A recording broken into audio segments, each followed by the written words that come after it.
This is bullshit. Jasmine Crockett roared as she slammed a red file on the Capitol desk. 327 Epstein records hidden, $500 million siphoned away from schools, and the speaker's own voice caught on tape.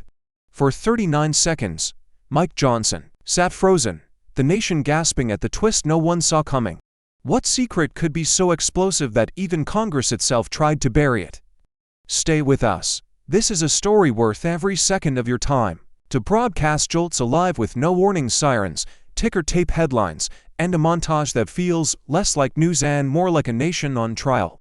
On one screen, 13.4% youth unemployment, young Americans queuing outside job fairs that can't deliver. On another, $1.2 trillion blinking across a red budget graph, anchors whispering about midnight votes and secret clauses. A final cut, whispers of 327 sealed Epstein files, a black and white folder stamped "Do Not Release" sliding across a polished desk.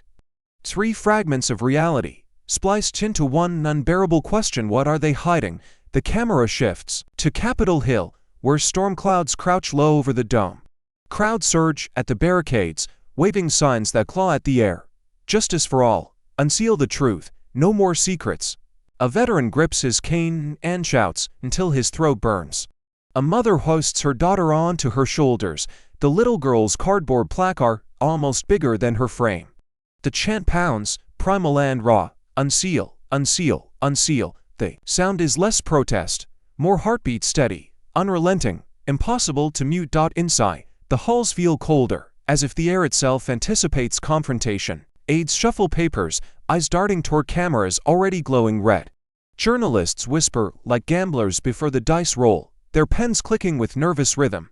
The hearing room glows under surgical lights, rows of microphones gleaming like unsheathed blades. At the center sits an empty chair, a stage awaiting its gladiators. Every lens tilts toward it, certain that when it is filled, history will not remain the same. The graphics flash across the broadcast. Live Capitol Hill special session. Commentators speak in hushed tones. If Crockett has what they say she has, this could fracture the House in half. Another interrupts, voice cracking with urgency. No, this isn't just politics. This is survival. Outside, thunder rolls like a warning drum, umbrellas bloom, and yet the crowd refuses to scatter. They press closer, phones raised high, thousands of live streams feeding millions of eyes across the country. A teenage protester goes live on social media, her cracked phone screen blurring the rain but catching the urgency. We're not leaving. Not until they open it. Within minutes, comments flood, angry emojis, fire icons. The words clip: this moment. The Capitol looms behind her. Its steps slick with rain, its doors shut against the storm. For now. And then, silence. The chants fall to a murmur. The broadcast cuts to a wide shot of the chamber, the empty chair framed dead center. The tension doesn't just build, it suffocates. Because when a nation holds its breath, the explosion is never far behind. What secret waits to be dragged into the light? The camera lingers on the empty chair, then cuts sharply to a portrait of power already seated at the heart of the storm. Mike Johnson, Speaker of the House, is jaw locked, his gaze a wall. To his supporters, he is the guardian of order, the man who swore to keep chaos out of Congress. But beneath the polished phrases and Bible verses lies another image whispered in corridors. A staunch conservative who treats secrecy as currency, who shields allies and donors like a priest shielding relics. He is risen not by fire, but by silence, by defending the very walls that keep the truth hidden from the people who demand it. Cameras catch him gripping his notes too tightly, the pages bending under fingers that betray more fear than faith. And then contrast, sharp as lightning, Jasmine Crockett, the insurgent from Texas, whose voice slices through rooms like a blade honed by rage and justice. She is young compared to the men who dominate this chamber, but her fire is volcanic, unpredictable, uncontrollable once it erupts. Known for fearless cross-examinations, she has built her reputation by speaking for those America forgets. The working mother juggling 3 jobs, the immigrant fighting eviction, the minority family who still waits for equal protection. To her, politics is not performance, it is survival, and she has vowed never to let those who hoard power bury the voices of the powerless. Tonight, the firebrand carries not just her words, but the weight of millions who feel unseen. Johnson represents the fortress, rigid, guarded, immovable. Crockett embodies the storm, raw, alive, destined to tear through any barrier in her path. Their clash is not simply Democrat against Republican, it is order versus upheaval, silence versus truth, secrecy versus revelation. Even the audience feels it, as if the room itself leans closer, chairs creaking with anticipation. A reporter whispers, "This isn't just another hearing. This is collision," and outside, as chants of "unseal the truth" bleed through the stone walls, the tension grows like a drumbeat no one can silence. The producers know the stakes. They frame the split screen deliberately. Johnson's granite stare on the left, Crockett's burning defiance on the right. It looks less like Congress, more like the opening shot of a gladiator duel, the Colosseum of American democracy braced for blood. Viewers across the country pause their dinners, their arguments, their scrolling because instinct tells them this is history, the kind that will be replayed for decades in classrooms and campaign ads. Two figures, two Americas, one chamber. The red file still rests unseen at the edge of Crockett's desk, glowing under the lights like a fuse waiting for the spark. And so the stage is set, not by speeches, but by silence, by the unspoken knowledge that the clash to come will leave scars on more than reputations. Johnson's fortress or Crockett's storm, one will stand, the other will crumble. The screen fades into a single lie. Two paths, two Americas about to collide. The feed cuts to black for a heartbeat, then explodes back into light. Live Capitol Hill special session stamped across every major network. CNN's anchor leans forward, eyes sharp, whispering as if the country itself were listening. From the other side of the door, MSNBC splits the screen with aerial shots of the swelling crowd outside. Rain slicking the marble steps, chest pulsing up like an ancient war drum. Ratings surge in real time. Millions across kitchens, bars, and hospital waiting rooms lock their eyes on the chamber. America is not watching politics anymore, it is watching combat. Inside, the hearing room trembles with tension, a space stripped of its usual dignity and remade into something primal.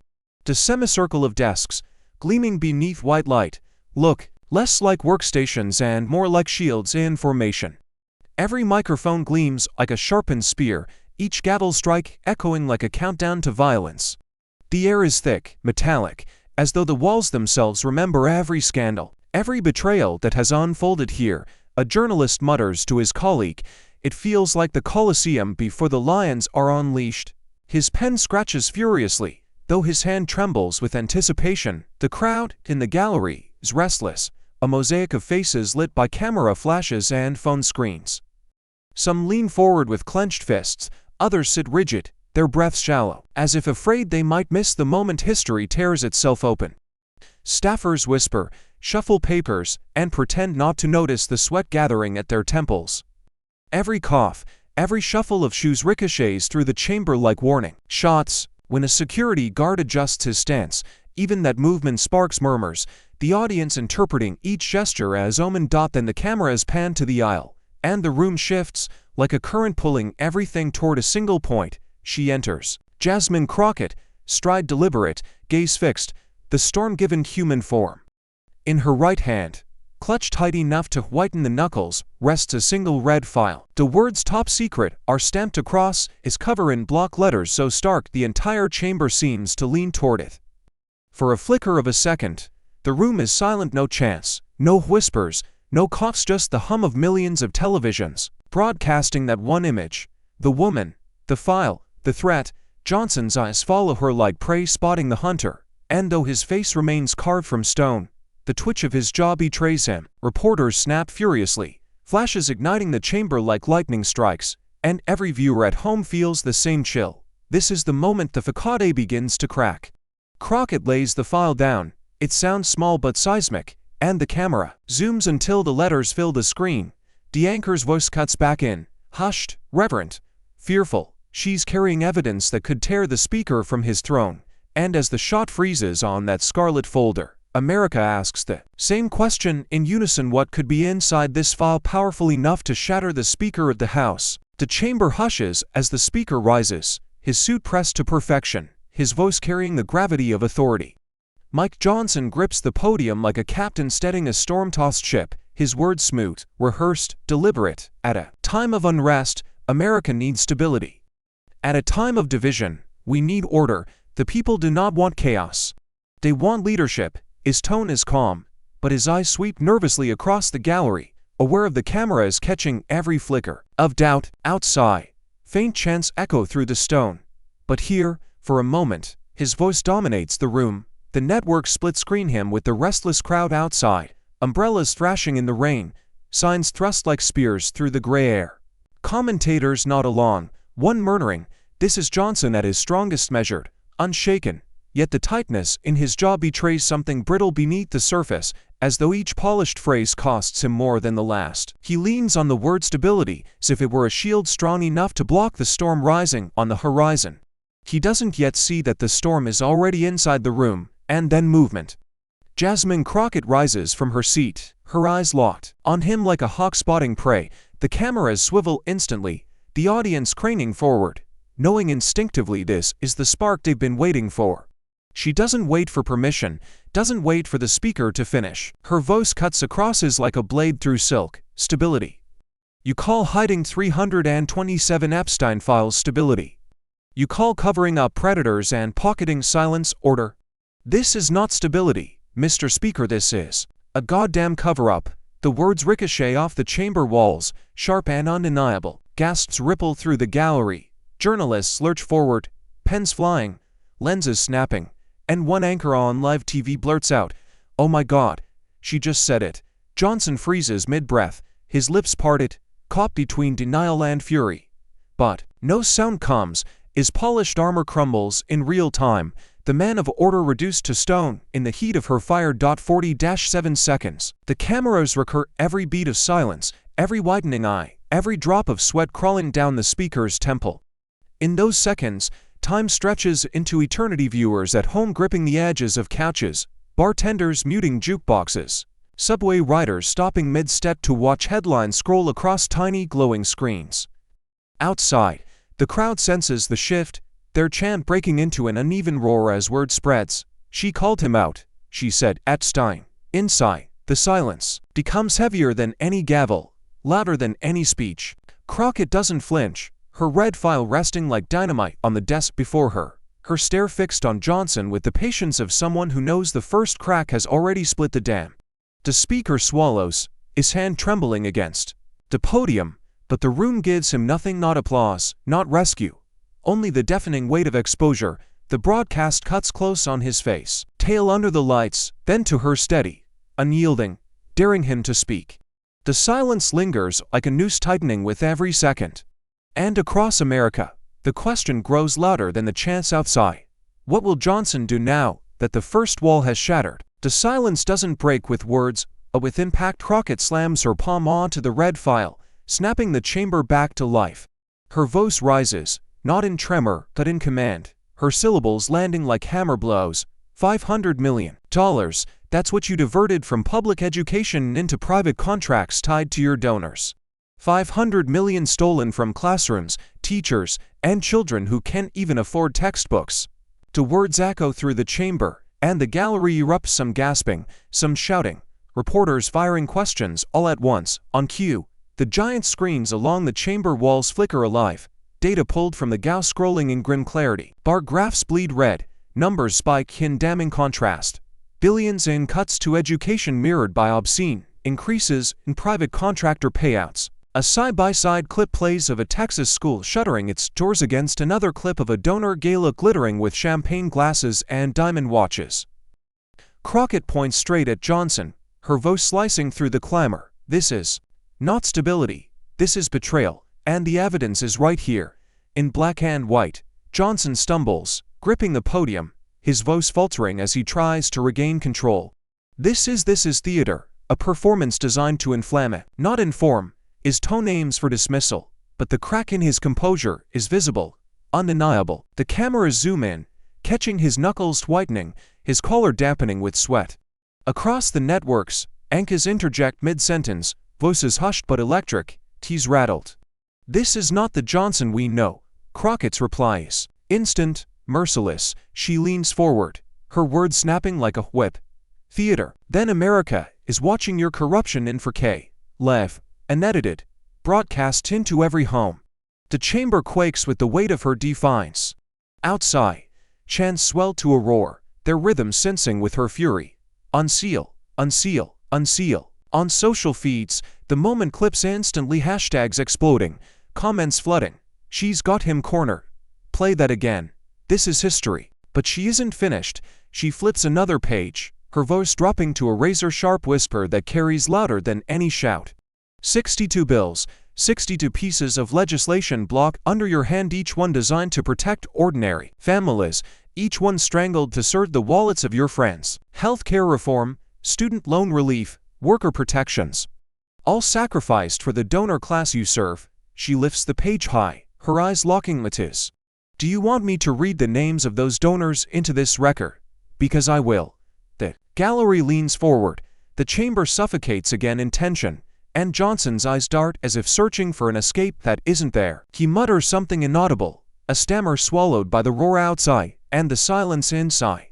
The camera cuts between his faltering lips and Crockett's unyielding glare to portraits of power colliding in real time. The numbers do not lie, and the truth is carving him open in front of the nation. And as the file hovers open in her hands, as America waits for the next page to turn, a single thought surges through millions of viewers at once. If this is only the beginning, what devastation lies in the evidence still unrevealed? The moment the numbers flash across the screens, the chamber can no longer contain the pressure outside. The protest surges like a tidal wave slamming against stone. The chants grow louder, no longer rhythmic but feral, a roar of thousands, pounding in unison. Unseal, unseal, unseal. News tickers along the bottom of live broadcasts pulse like warning sirens. Hashtag Crockett vs. Johnson, hashtag Epstein Files, hashtag Follow the Money. Inside, the echoes seep through the walls, every syllable a reminder that this is not just a hearing, it's an uprising carried on live television. Journalists break protocol, shouting over one another, their voices clashing in a frenzy that turns the chamber into a jungle of accusation. Mr. Speaker, did you profit from secrecy? Were you paid to block those bills? Did your donors know about the Epstein files? Microphones thrust forward, camera flashes detonate like lightning, the chaos swallowing what little order remains. The sergeant at arms bangs for quiet, that the gavel sounds like a toy against the storm. Crockett doesn't flinch. She thrives in the turbulence. She lifts the red file higher, her voice cutting clean through the uproar. This is the evidence you fear. This is why you hide behind speeches of order. Because when America sees what's inside, your empire collapses. The crowd in the gallery bursts into applause, some on their feet, others in tears, while aides rush to Johnson's side only to be waved away by his trembling hand. Johnson tries to speak, but his words disintegrate into stammers. This is outrageous. This is. He stops, choking on the weight of eyes fixed on him, millions of them beyond the chamber walls. The close-up broadcast magnifies his every weakness, the sweat pooling at his hairline, the subtle twitch in his jaw, the way his fingers claw at the edge of the podium as if he might fall without it. He is no longer the Speaker of the House. He is a man cornered, trapped under the merciless light of truth. The protest outside crescendos, chants merging into a single, guttural demand: resign, resign, resign. Police radios crackle nervously, security shifts at the doors, but no barrier feels strong enough to contain the fury now. Social feeds explode with live clips, hashtags breaking records, reaction videos pouring in by the second. Across the nation, people whisper, shout, argue, cry, but all keep watching, unable to look away from the spectacle of power unraveling. The camera pans back to Johnson, sweat dripping down his temple, his lips pressed into a line that quivers under the pressure of Crockett's glare. He wipes his brow, but the gesture only underscores his desperation, a man drowning under evidence he cannot escape. For a moment, the entire chamber seems to inhale at once, holding its breath for what comes next. And then the screen freezes, on his face sweating, cornered, exposed. The anchors lean into their microphones, voices hushed but urgent. What bombshell could Crockett drop next to tighten the news? The roar outside the chamber has barely begun to fade when Crockett presses a small black device on the desk before her. The red file remains unopened, but now a new weapon emerges, an audio recording, the screen above the days flickering to life with a waveform pulsing like a heartbeat. A voice crackles through the speakers, low at first, then unmistakable, its tone chillingly casual. If the Epstein files are released, half our leadership collapses. The chamber freezes, the words hanging in the air like a death sentence. For a moment there is no protest, No whisper, only the echo of a man's voice damning his own house. Then the eruption comes, volcanic, uncontrollable. Journalists leap from their seats, shouting over one another, their questions overlapping into a storm. Mr. Speaker, is that you? Half your leadership. Which half? Did you cover up to protect your donors? Flashes blind the room. The sound system distorts under the strain, and outside the chest transform into screams of disbelief. Social feeds go nuclear. Clips of the audio already looping across millions of screens. Hashtag half the house, hashtag Johnson exposed. Johnson grips the podium, his face drained of color, but his mouth forces defiance into existence. This is fake, a deep fake, a fabrication designed to smear me and destabilize this chamber. His voice rises but cracks on the last syllable, betraying the very fear he tries to hide. He slams his palm down, the sound sharp, desperate, but the murmurs in the gallery only grow, disbelief spreading like wildfire. Crockett doesn't smile, she doesn't need to. Her voice is steady, cold, surgical, deep fake. Then explain why this recording matches not only your cadence but your private security clearance code whispered at the start of the file. Gasps ripple through the room, and immediately experts seated in the witness section rise, their laptops already displaying spectral analyses. One of them, a digital forensic specialist, addresses the chair. We've examined the audio. There is no evidence of manipulation. This is authentic. The word slams down heavier than any gavel. Johnson shakes his head violently, sweat streaking down his temple, his tie pulled loose as though air itself has turned against him. No. This is an attack, a setup, a coordinated smear campaign. His voice grows louder, but the desperation strips it of authority. Every denial fuels a frenzy, every protest makes him smaller. In contrast, Crockett stands motionless, her hand resting on the unopened red file, letting silence do the work her words no longer need to. The camera zooms tight on Johnson's eyes, darting from aid to aid, searching for rescue that never comes. The speaker, once untouchable, now looks like a man bound in the very chamber he ruled. And as the expert's confirmation scrolls across, Lev tickers, audio verify, genuine, a new chant rumbles outside, louder, sharper, unstoppable. Play it again, play it again. The nation has heard the confession, and as the clip replays, the same words slicing deeper with every repetition, a single thought ignites across millions of minds watching live. What else does Crockett have on tape, waiting to detonate? The chamber is still trembling from the leaked audio when Crockett flips open the red file at last. Pages slap down on the desk, thick with numbers, receipts, wire transfers. She doesn't raise her voice, she doesn't need to. Her words cut clean. $120 million. That's the amount funneled into political action committees directly tied to the speaker's allies within weeks of the Epstein files being suppressed. The screens overhead flicker, charts blooming in furious red and black, arrows connecting donors to PACs, PACs to Johnson's own leadership circle. The audience gasps.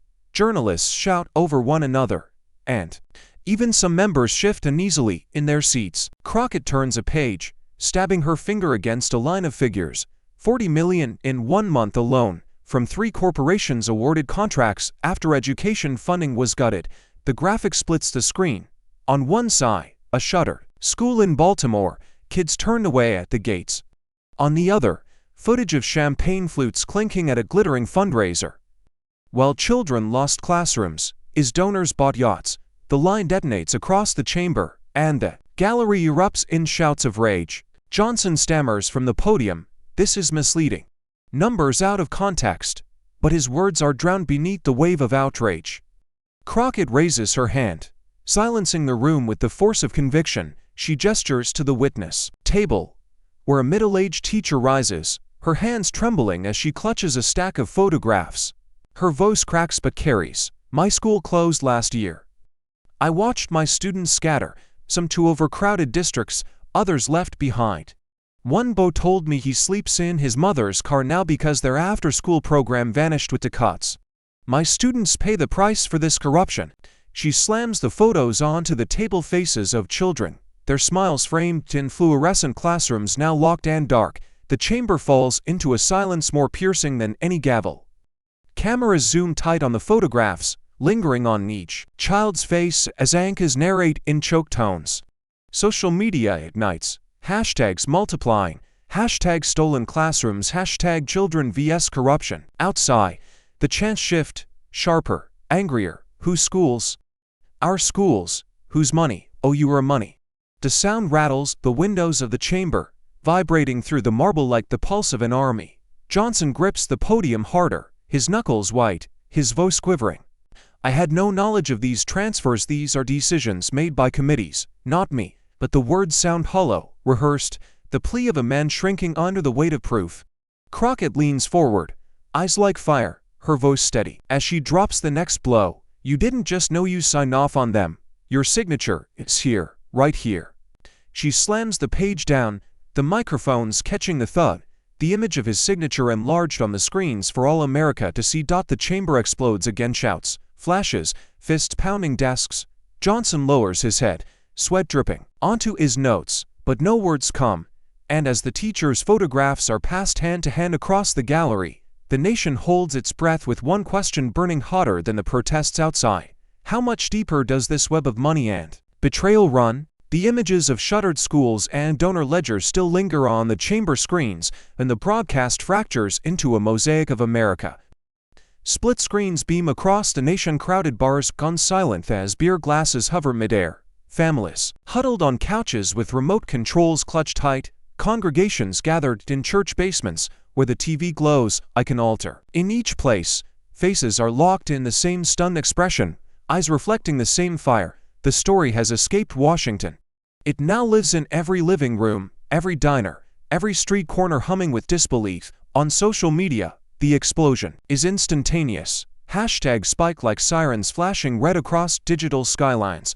Hashtag resign Johnson. Hashtag justice for children. Hashtag Epstein files. Clips of the teacher's testimony ripple outward, replayed with captions in bold. My students pay the price.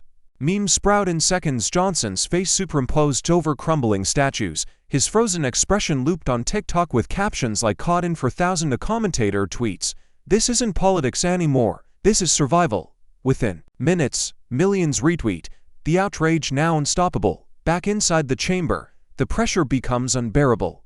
Reporters scream questions over one another, their voices feeding into the microphones like a chorus of accusation. Mr. Speaker, will you resign? Did you personally profit? Do you deny the signature on this contract? The gallery surges with energy, half rising from their seats, aides scurrying frantically, some whispering, some mopily panicking. The sergeant at arms bangs for order, but his gavel drowns beneath the relentless wave of no's, a storm that no wood or hammer can quell.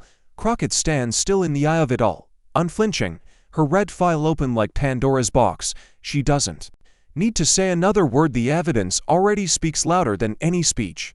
Her silence now feels like strategy, a deliberate reminder that more bombs wait to drop. The camera finds her face, calm but fierce, then cuts back to Johnson, whose composure is unraveling in real time.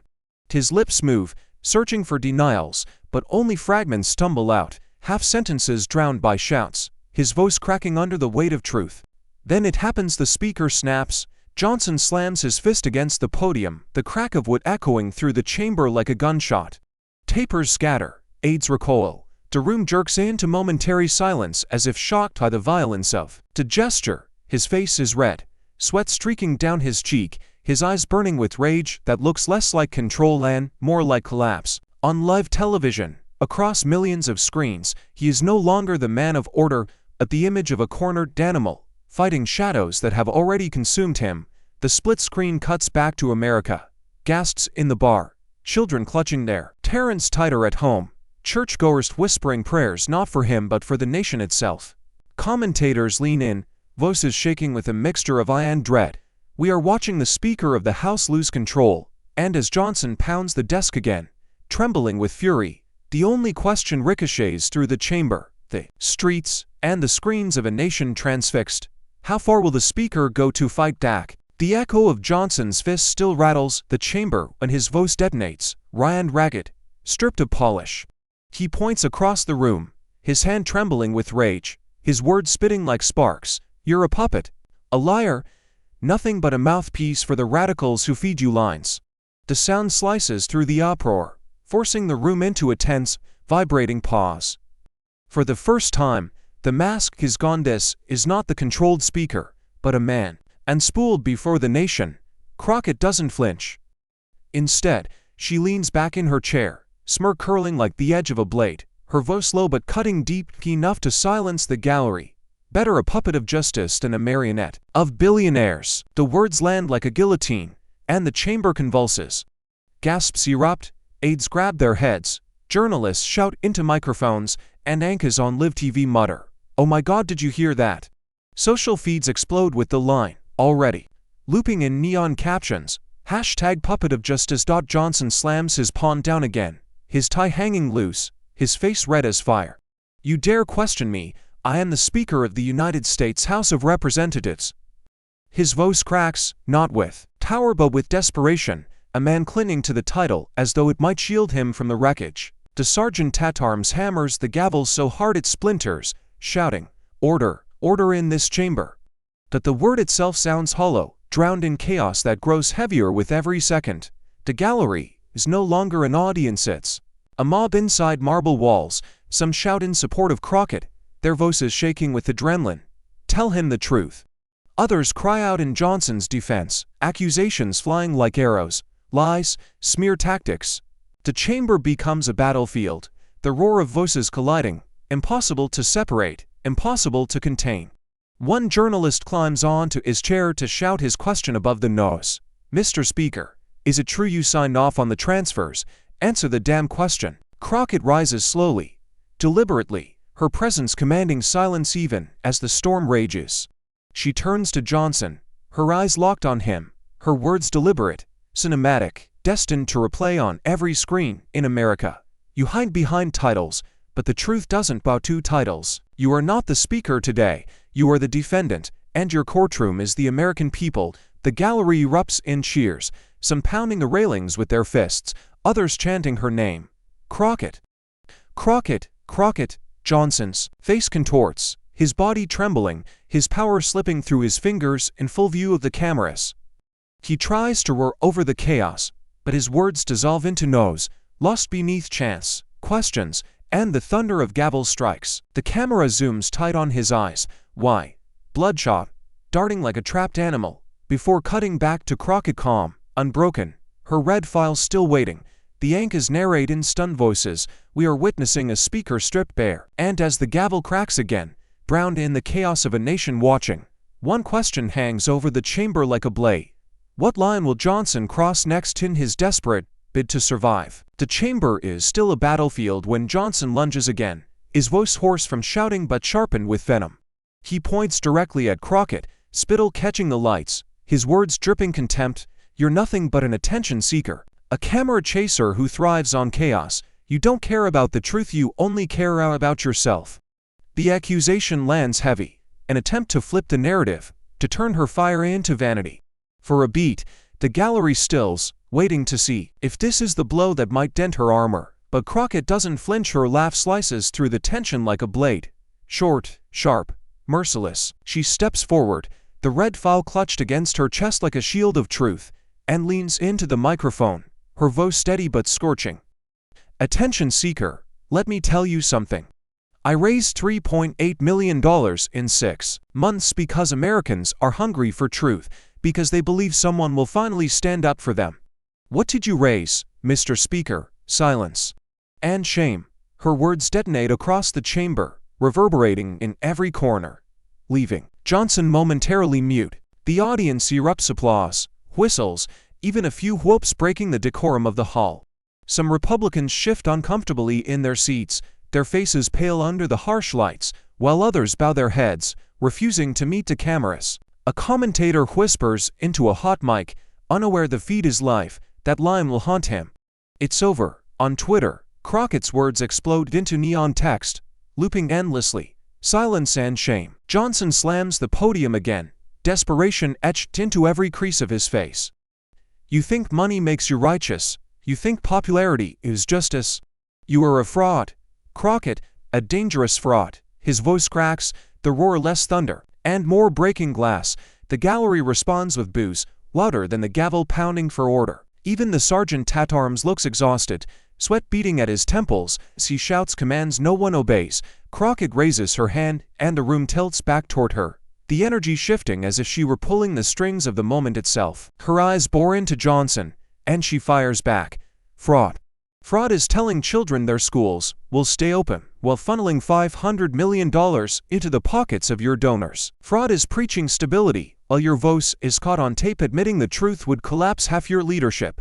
Don't you dare call me a fraud when your hands drip with betrayal. Her voice quakes with fury, but it is controlled, channeled, like a storm given precise direction. The chamber shakes with applause, reporters scribbling furiously. Cameras zooming so tight the sweat on Johnson's forehead glistens across America's screens, even some on his side of the aisle. Glance away, the betrayal too large to defend. His shoulders sag for an instant, as though the weight of every secret he's buried presses down at once. But then his fists clench, his eyes burn again, and he leans toward the mic, ready to strike back once more. And as the crowd chants Crockett's name, their voices rattling the chamber like thunder, the nation leans forward in unison, asking the question that now hangs heavy as a verdict. What weapon will Johnson drag from the past to save himself? The chamber is still vibrating from Crockett's last strike when she lowers her hand to the desk and pulls out a second folder, thinner than the red one but stamped with the same chilling authority. The room stills as she holds it high, letting the cameras linger on the cover before she speaks. Her voice is steady, measured, lethal. You want to talk about fraud? Then let's talk about names. 15 donors, 15 men who filled your coffers with millions directly tied to Epstein's empire of abuse. The words don't just hang in the air. They pierce it, shattering the last illusion of distance between money and corruption. Gasps ripple through the gallery, reporters leap to their feet, and camera shutters pop like gunfire. The screens overhead flare to life with scanned documents, wiring instructions, checks, handwritten notes, each stamped with the same damning connections. On the live ticker, hashtags mutate instantly. Hashtag Epstein donors, hashtag frozen speaker number 15 names. Outside, the roar of protesters grows so loud it seems to rattle the marble itself, a chant breaking through in waves. Name them. Name them. Johnson's face drains of color as the list materializes on the screens. His lips part, then close, then part again. No words come. For the first time all night, the Speaker of the House is silent, trapped in the vice of evidence. 39 seconds pass, captured from every angle, cameras zoom tight on his trembling jaw, the sweat streaking down his temple, the frantic dart of his eyes searching for escape. The silence becomes a living thing, crawling through the chamber, pressing on every chest, reaching through the broadcast into millions of homes across America. Social media detonates. The clip is clipped, looped, meant before Johnson even exhales. 39 seconds of silence strands within minutes, side by side with grainy stills of his frozen face, his hands gripping the podium like a man drowning. Tick-tock overlays the silence. With a ticking clock, captions screaming, the speaker couldn't speak. Commentators whisper over live feeds, one muttering, that pause will haunt him for the rest of his career. Another adds, if he has a career left. Crockett doesn't move, doesn't gloat. Her stillness is its own verdict. She lets the silence drag him deeper, lets the nation watch the collapse of a man who once cloaked himself in control. Finally, Johnson slams the podium with a trembling fist, trying to shatter the weight crushing him. But it's too late. The image of his frozen silence has already escaped the chamber, immortalized across every platform, every headline, every whispered conversation in America. The gavel pounds for order, but no order comes. The gallery is alive, some screaming, some laughing, some weeping, while outside the chants swell into a tidal wave that cannot be contained. Crockett leans forward, the red file and a new folder side by side before her, and her eyes bore into Johnson with the unspoken promise that more still waits to be revealed. And as the broadcast ends on his trembling, broken stare, the question crackles across the airwaves and embeds itself in the heart of the nation. Is this the moment Johnson's power finally breaks? The echoes of Crockett's devastating blow still pulse through the chamber when the cameras shift, catching what Johnson prays they won't: the faces of his own allies. Republican colleagues, who once sat rigid in solidarity, now slump back, eyes fixed on their papers, shoes, anywhere but him. Whispered conversations snake through the rows, not loud enough to be picked up by microphones, but visible in darting glances and clenched jaws. The speaker's fortress is cracking not from Crockett's fire alone, but from the silent retreat of those sworn to stand beside him. One moderate leans toward a colleague, his lips barely moving, but the words are caught by a nearby journalist. 10. He's finished. The phrase hits like a detonator, whispered once but amplified by every camera capturing the image of his pale face. Others shake their heads, the calculation evident in their eyes. Every second tied to Johnson now feels like a chain dragging them down with him. A veteran GOP member rubs his temple, muttering to an aide, "We can't defend the indefensible." The words bleed into the air, heard by just enough to ignite another ripple of panic. Yet not all retreat. A handful of loyalists lean forward, their voices rising, desperate to construct a shield out of sound. "This is a circus," one shouts, pounding his fist on the desk. Another growls at reporters, "Fake evidence, fake outrage." The speaker will stand, but their rage rings hollow, more performance than conviction, as if even they know the ground beneath them is dissolving. The contrast is brutal. On one side, silence like betrayal. On the other, no's like denial. Both tell the same truth: Johnson is bleeding out politically, and no one knows whether to hold his hand or run from the wreckage. The cameras cut wide, showing the fracture in sharp relief. Some members sit frozen, staring at Johnson with pity or disgust, while others shuffle papers just to avoid looking at him at all. The chamber that once roared with partisan unity now resembles a battlefield after the cannons stop, the smoke clearing to reveal who is left standing and who has already fled. On social media, new hashtags surge. Hashtag GOP divide. Hashtag every man for himself. Commentators seize on the split, one murmuring on air, "We're not watching a party defend its leader, we're watching a party choose its exit strategy." Johnson feels it. He scans the rows, searching for friendly eyes, for nods of support, for any tether to keep him anchored. But what he finds is avoidance, calculation, betrayal blooming like frost across his ranks. His hand trembles as it grips the podium, and for the first time he looks not like a speaker, but like a man abandoned mid-battle. The gavel cracks again, but the sound is weaker now, swallowed by the silence of retreat, and as Crockett watches him with unflinching eyes, the nation leans closer to their screens, asking the question none of his allies dare say aloud. When the walls crumble, who will be the first to walk away from him completely? Outside the Capitol, the storm of voices doesn't fade, it multiplies. Reporters fin into the crowd, microphones catching raw, unpolished truth pouring from ordinary Americans who've carried the weight of policies made in secret halls. A veteran, his uniform jacket frayed at the sleeves, stares into the lens with unblinking eyes. "I bled for this country, and he sells it to the highest bidder. Crockett is fighting for us because they stopped fighting for us a long time ago." His voice cracks, but doesn't break. The fury and grief intertwine. A single mother clutches her daughter's hand as she speaks, her other hand shaking as she points toward the dome. "They closed my child's school while billionaires sip champagne. I worked 2 jobs, and still we lost our home." When Jasmine Crockett says 500 million was stolen from our kids, she's talking about my baby, standing right here. The little girl squeezes her mother's hand tighter, her eyes wide. The camera's capturing innocence framed against injustice. Across the nation, living rooms go silent, parents holding their own children closer as the testimony stings with recognition. Students flood social media with their anger, their voices amplified in live streams watched by millions. One stands outside his shuttered community college, holding up a handmade sign reading "Education, not corruption."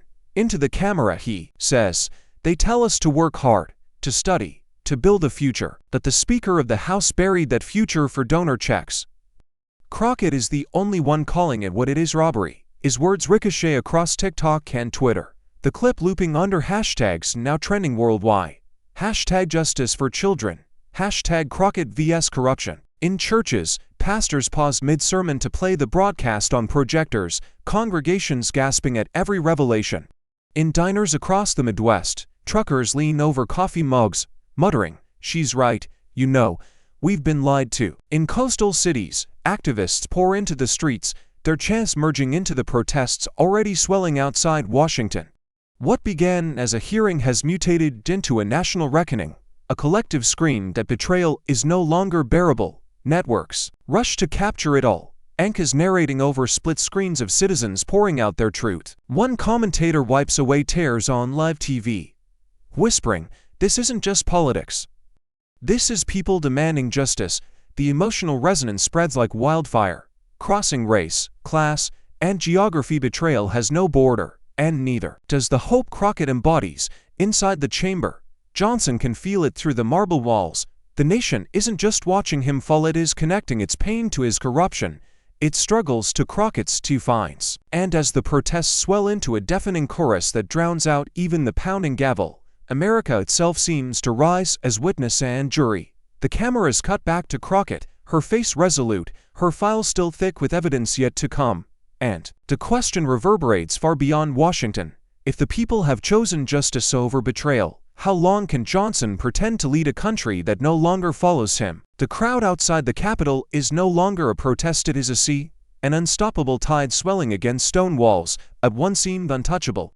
The chants pound with military precision, every syllable echoing through the night air. No justice, no Congress, no justice, no Congress. Police form barricades, their radios hissing with frantic orders, but the sound of thousands of voices drowns everything else. Red and blue lights strobe across rain-soaked banners, illuminating faces carved with anger, hope, and defiance. News choppers hover overhead, their cameras feeding live images into homes across America.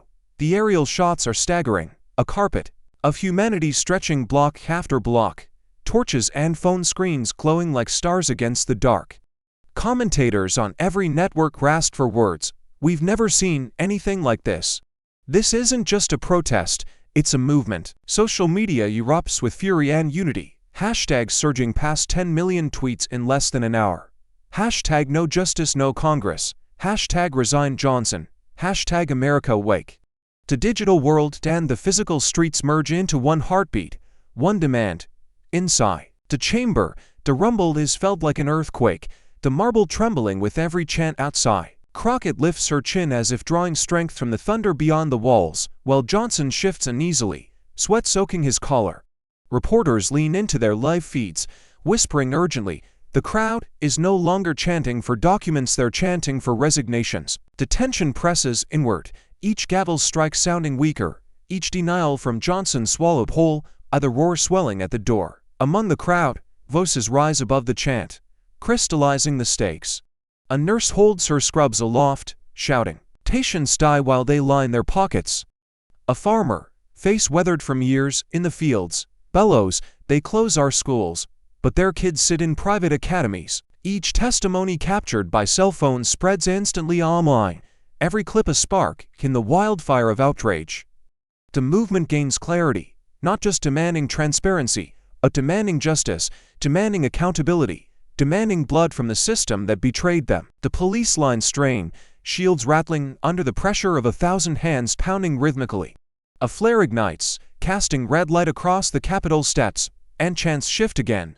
Louder, more primal. Step down, step down, step down. The anchors on television lean forward, their voices trembling. "We are watching history. Tonight, the people are not just outside, they are inside the conscience of this country." Johnson lowers his head, but even from the chamber his ears cannot escape the storm. He is no longer speaker in control, he is a man besieged, his authority shredded not by political rivals, but by the citizens he swore to serve. Crockett's eyes gleam, her silence saying what the crowd screams. The walls are closing in. And, as the camera lingers on the bowling masses outside, fists raised high under storm clouds and sirens, the question sears itself into every screen across America. Will this movement bring Johnson down or trigger a greater storm that no one can contain? The chamber shakes as the chants outside pound like war drums, rattling the ancient windows until the glass itself hums. Johnson grips the podium, his face flushed crimson, his voice cracking but loud enough to force its way over the roar. "This is a witch hunt, a coordinated ambush, a spectacle designed to burn me alive." His words spit defiance, but his eyes betray panic, darting to every camera, every notebook, every aide who suddenly looks like a stranger. The gavel slams for order, but the nose of a nation outside drowns it 2-0. Crockett rises slowly, her presence filling the chamber with gravity, her gaze locked on Johnson as if the rest of the world had fallen away. Her reply slices the air clean, Witch hunt? No. Mr. Speaker, this is your trial by fire. The words ripple through the room, pulling gasps from the gallery, forcing reporters to clutch their microphones tighter as if afraid the moment might escape.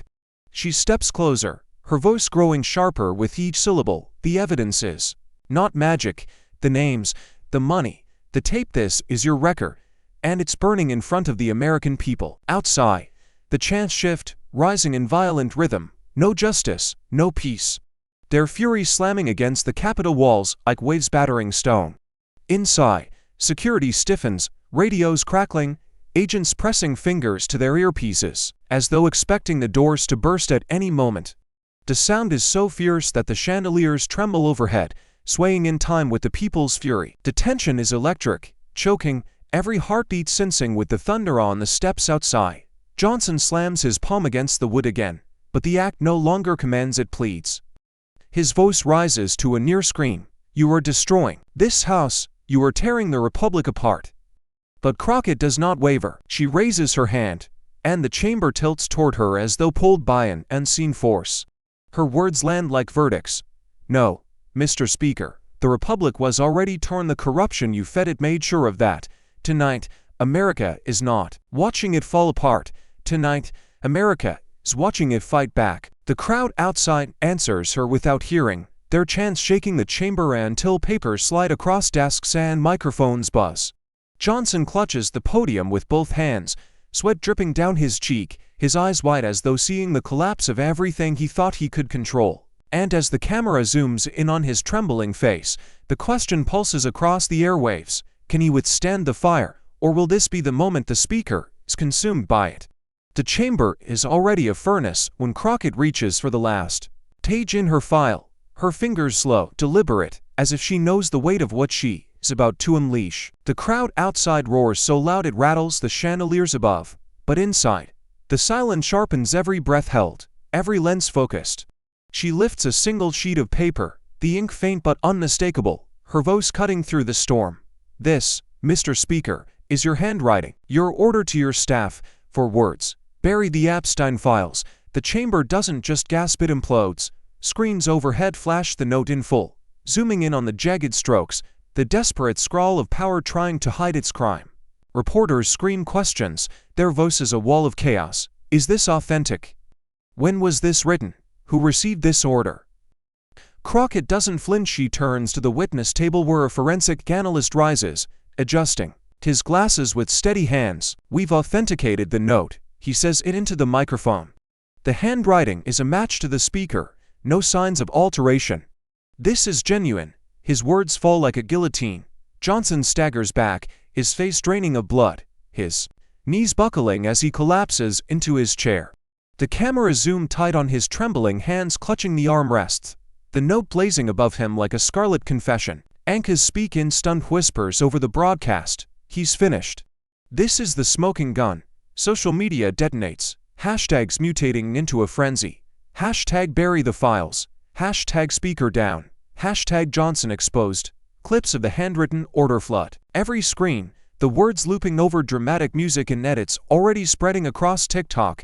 The chamber is chaos, some members shouting for resignation, others clutching their heads in disbelief, staffers frozen like statues. Crockett doesn't shout, doesn't gloat. Her voice is low but devastating, audible even over the uproar. These are not my words, these are yours. And no gavel, no denial, no scream can erase what you wrote. The gallery explodes into cheers. Fists pounding the railings, chants of resign, resign, resign. Rolling like thunder through the marble walls, Johnson slumps deeper in his chair, sweat dripping onto his papers, his lips moving without sound. He is no longer the speaker, no longer the man of order. He is the embodiment of collapse, captured, live in front of a nation that will never forget. And as Crockett lays the note flat on the desk, the evidence blazing under the lights, the only question reverberates louder than the chants outside. Is this the moment the Speaker of the House finally falls? The note still glows on the screens, and the first voice breaks the paralysis sharp, furious, undeniable, resign. It comes from the gallery, then another, and another, until the chamber is a storm of voices pounding the same word in unison. Resign, resign, resign. Members of Congress turn on one another, some shouting in defense of Johnson, others throwing up their hands as if to wash themselves clean. The gavel slams desperately, but the wood is drowned beneath the chants that now sound less like protest and more like a verdict. Across America, headlines slash across TV screens in real time. Speaker Johnson in freefall, smoking gun evidence rocks Congress, trial by fire on Live TV. Anchors speak in hushed awe, commentators mutter that this is Watergate in HD. While scrolling tickers flood with the same demand, step down. On social media, the frenzy spirals memes, hashtags, and live stream reactions, turning Johnson's downfall into a spectacle no one can escape.